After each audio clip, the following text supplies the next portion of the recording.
Assalamualaikum warahmatullahi wabarakatuh. Alhamdulillahi rabbil alamin.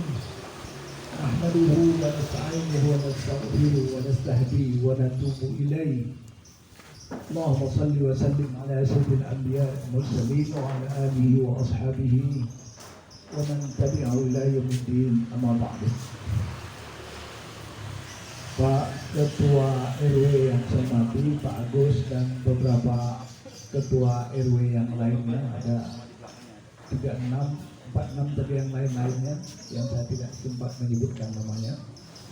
Bapak-bapak Ketua RW, Ketua RT dari 01 sampai 14, dan mungkin ada RT yang lainnya juga, dan bapak-bapak Ketua DKM dan tokoh-tokoh masyarakat yang berkesempatan hadir pada hari ini. Alhamdulillah, saya mengucapkan terima kasih atas kesediaan bapak-bapak untuk pada siang hari ini, walaupun dalam keadaan panas-panas, kita bisa bertemu, bersilaturahmi untuk saling tukar pikiran tentang berbagai masalah yang kita inginkan kita kembangkan di daerah kita ini sendiri. Saya oleh bapak-bapak pada pemilihan umum tahun 2019 diamanahkan untuk menjadi anggota DPR tingkat provinsi bersama dengan yang lain-lainnya, 7 orang untuk Kabupaten Bekasi ini, mewakili masyarakat Kabupaten Bekasi untuk duduk di Dewan Perwakilan Rakyat di tingkat provinsi yang jumlahnya 120 orang. Jadi 7 dari Kabupaten Bekasi. Nah, dari 7 itu bapak-bapak menunjuk saya untuk bersama-sama dengan yang lain tadi membuat perencanaan pembangunan di daerah kita ini.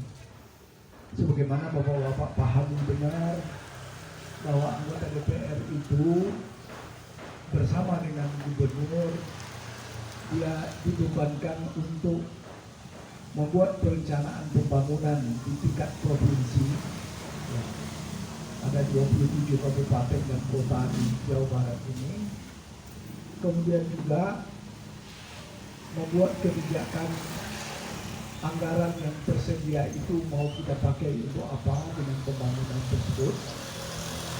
Dan setelah itu kita melihat sejauh mana efektivitas atau mengawas efektivitas daripada pembangunan itu, apakah itu cocok atau tidak, atau perlu direvisi, atau perlu dihentikan, atau perlu bagaimana ya. Nah, oleh sebab itu, karena membuat kebijakan pembangunan di daerah kita yang sangat luas ini, jadi Provinsi Jawa Barat itu adalah provinsi terbesar secara penduduknya di Indonesia ini. 20% dari penduduk Indonesia itu ada di Jawa Barat. Jumlahnya 49 juta penduduk Jawa Barat itu. Dari 270-an lebih kurang penduduk Indonesia. Nah, tak mungkin Pak Gubernur akan bertemu semuanya dengan masyarakat. Nah, maka bersama dengan anggota DPR, Pak Gubernur juga menegaskan kepada kita untuk berdialog, bertemu dengan masyarakat yang waktunya juga sangat terbatas. Satu kali reses ini tanggal 1 sampai tanggal 10 saya melaksanakan pertemuan di 8 titik, karena tidak boleh hari Sabtu dan Minggu ya, walaupun 10 hari tapi hari Sabtu dan Minggu tidak ada pertemuan. Nah, reses itu hanya 3 kali dalam 1 tahun, berarti dapat 24 titik dalam 1 tahun. Sedangkan masa bakti anggota DPR itu adalah 5 tahun. Jadi 24 kali 5, 120 titik cuma yang bisa dilaksanakan dalam tahun itu. Padahal di Kabupaten Bekasi desanya saja dan desa dan kelurahan itu 187. Jadi kalau setiap desa ambil satu aja satu padu dalam 5 tahun itu tentunya di satu titik di RW nomor berapa itu paling itu yang bisa kita lakukan. Dan oleh sebab itu ada 7 orang, makanya kita berbagilah dari 7 orang ini di berbagai tempat.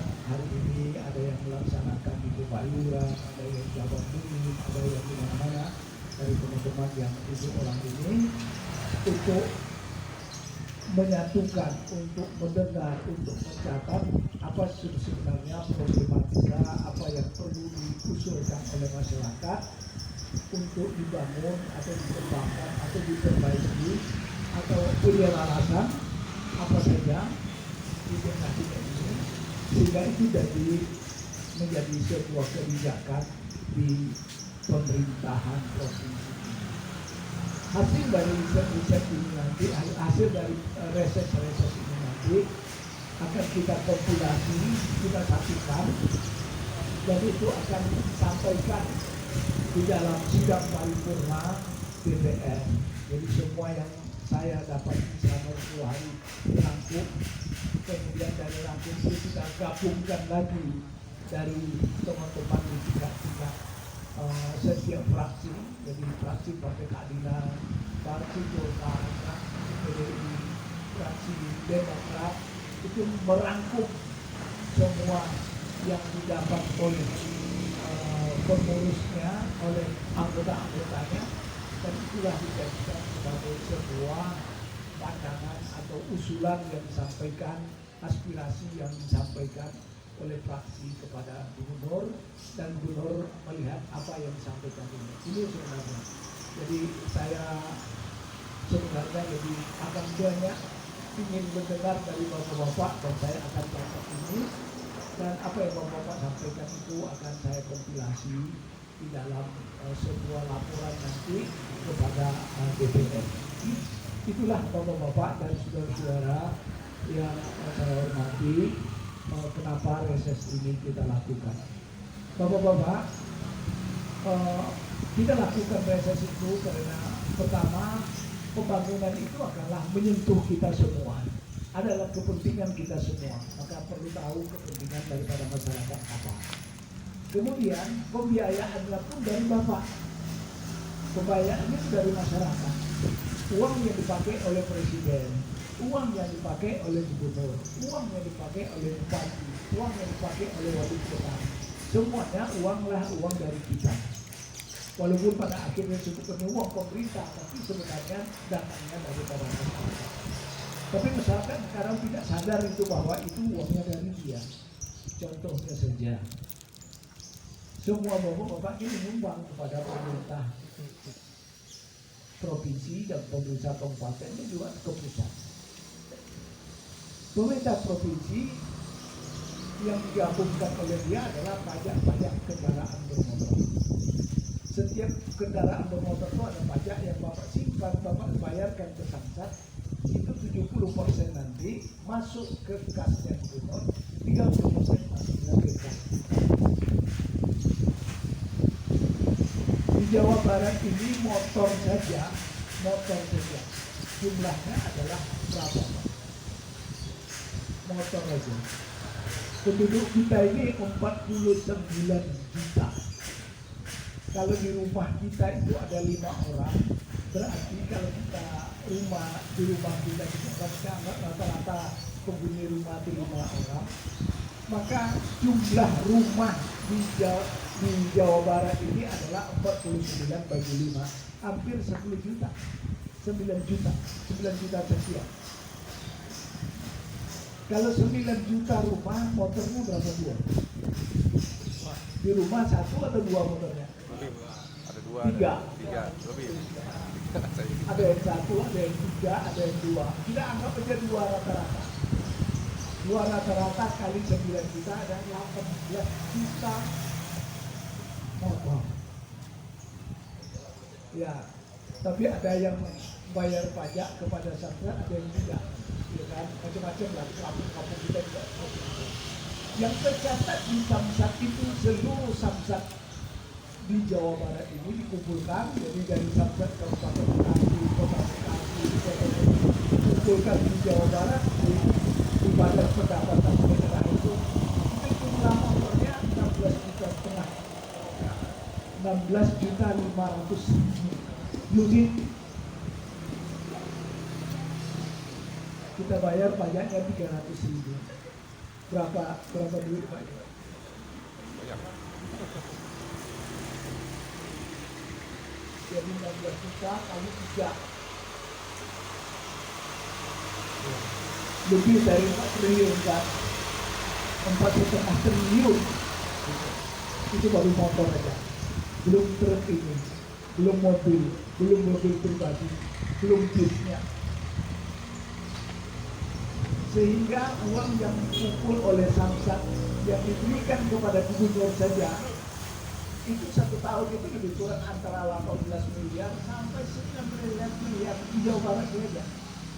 Itu 30% sudah diberikan kepada bupati, 70% diberikan kepada gubernur.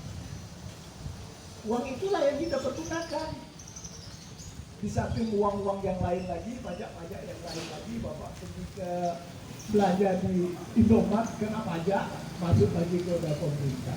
PBB Bapak pajak masuk lagi kepada pemerintah. Banyak semua kita yang ada sama kita pajak termasuk kemana. Memang kecil 300.000, tapi kalau dikumpul luar biasa. Itulah yang kita pakai untuk pembangunan.